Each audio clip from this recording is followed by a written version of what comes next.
വാണിയംകുളത്ത് petrol പമ്പിൽ തീയിടാൻ ശ്രമിച്ചെന്ന പരാതിയിൽ police അന്വേഷണം ആരംഭിച്ചു. CCTV ദൃശ്യങ്ങൾ സഹിതം പമ്പ് മാനേജർ ഷൊർണൂർ DYSPക്ക് നൽകിയ പരാതിയിലാണ് അന്വേഷണം. വാണിയംകുളം ടൗണിലെ KM പെട്രോൾ പമ്പിൽ തിങ്കളാഴ്ച രാത്രി 11 മണിക്ക് ശേഷമായിരുന്നു സംഭവം. ഓട്ടോറിക്ഷയിൽ പെട്രോൾ വാങ്ങാനെത്തിയ 3 പേരടങ്ങിയ സംഘമാണ് അക്രമം നടത്തിയത്. ബോട്ടിൽ കൈവശമില്ലെന്നും ഒരു ബോട്ടിലിൽ പെട്രോൾ നിറച്ചു തരണമെന്നും ഓട്ടോറിക്ഷയിലെത്തിയവർ പമ്പിലെ ജീവനക്കാരനോട് ആവശ്യപ്പെട്ടു. ബോട്ടിൽ ഇവിടെയില്ലെന്നും കൊണ്ടുവരണമെന്നും ജീവനക്കാർ പറഞ്ഞു.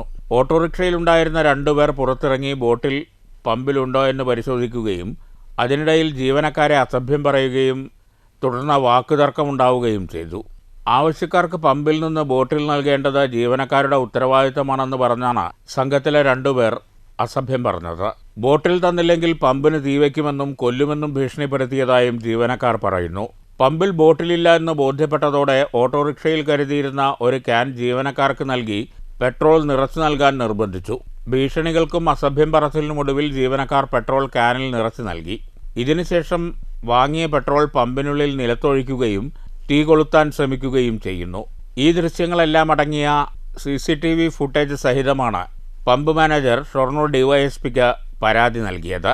പമ്പുകൾക്ക് നേരെ രാത്രികാലങ്ങളിൽ നടക്കുന്ന അക്രമത്തെ പമ്പുടമ അബ്ദുൾ റഹ്മാൻ അപലപിച്ചു. ശേഷം വീണ്ടും തർക്കത്തിൽ ഏർപ്പെട്ടുകൊണ്ട് ഇവിടെ അതിലുള്ള ക്യാനിലുള്ള പെട്രോള് ഇവിടെ നമ്മുടെ ഡ്രൈവേയിൽ ഒഴിച്ചു കളഞ്ഞ് ആ പുള്ളിയുടെ കയ്യിൽ തീപ്പെട്ടി ഉണ്ടായിരുന്നു പോക്കറ്റിൽ. ആ തീപ്പെട്ടി എടുത്തിട്ട് ഇവിടെ തീ കൊളുത്താൻ ശ്രമിച്ചു. അത് എന്തോ ഭാഗ്യം കൊണ്ട് ആ സമയത്ത് നിന്ന് തീ വരാത്തത് കൊണ്ട് വലിയൊരു അപകടത്തിൽ നിന്നാണ് നമുക്ക് രക്ഷപ്പെടാൻ സാധിച്ചത്.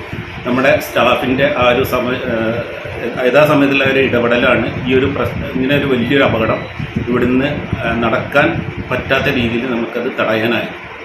പോലീസിൽ നമ്മൾ പരാതി കൊടുത്തിട്ടുണ്ട്. ഇന്നലെയാണ് പരാതി കൊടുത്തത്. News bureau, Ottapalam.